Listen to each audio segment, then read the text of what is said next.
ನಮಸ್ಕಾರ ಸ್ನೇಹಿತರೆ. ಕೆಲವು ಹೆಣ್ಣು ಮಕ್ಕಳೇ ಹಾಗೆ ತಾವು ಇದ್ದ ಮನೆಗೂ ಕೂಡ ಅದೃಷ್ಟವನ್ನು ತರುತ್ತಾರೆ ಮತ್ತು ಮದುವೆಯಾಗಿ ಹೋಗುವ ಮನೆಗೆ ಕೂಡ ತುಂಬಾನೇ ಅದೃಷ್ಟವನ್ನು ತರುತ್ತಾರೆ.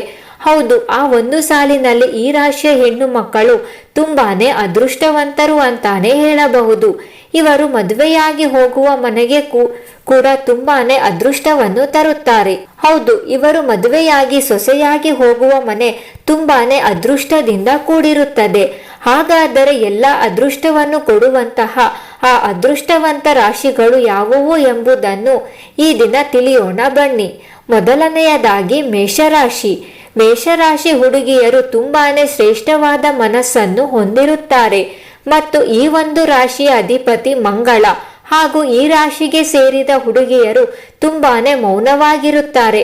ಹಾಗಂತ ಅವರು ಸುಮ್ಮನಿರುವುದಿಲ್ಲ. ಮೌನವಾಗಿದ್ದರೂ ಕೂಡ ತಮ್ಮ ಗುರಿಯನ್ನು ಸಾಧಿಸಲು ಏನೇನು ಪ್ರಯತ್ನ ಬೇಕೋ ಅದನ್ನು ಮಾಡುತ್ತಿರುತ್ತಾರೆ. ಎರಡನೆಯದಾಗಿ ಸಿಂಹರಾಶಿ.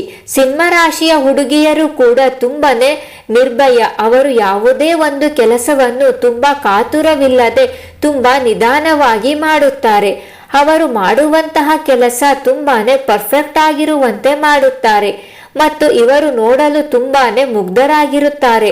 ನೋಡಲು ಮುಗ್ಧರಾಗಿದ್ದರೂ ಕೂಡ ತುಂಬಾ ಅದ್ಭುತವಾದ ಪ್ರತಿಭೆಯನ್ನು ಇವರು ಹೊಂದಿರುತ್ತಾರೆ ಮತ್ತು ಸಮಯ ಸಂದರ್ಭ ಬಂದಾಗ ಅವರ ಒಂದು ಪ್ರತಿಭೆಯನ್ನು ಇವರು ಹೊರಸೂಸುತ್ತಾರೆ ಮತ್ತು ಅವರಿಗೆ ತುಂಬಾನೇ ಕೋಪ ಬೇಗ ಬರುತ್ತದೆ. ಾಗಿ ಧನಸ್ಸು ರಾಶಿ. ಧನಸ್ಸು ರಾಶಿಯ ಹುಡುಗಿಯರು ಕೂಡ ಅಧ್ಯಯನದಲ್ಲಿ ಉತ್ತಮ ಸಾಧನೆಯನ್ನು ಮಾಡುತ್ತಾರೆ ಮತ್ತು ಅವರಿಗೆ ಪ್ರತಿಯೊಂದು ವಿಷಯದ ಬಗ್ಗೆ ತಿಳುವಳಿಕೆ ಇರುತ್ತದೆ.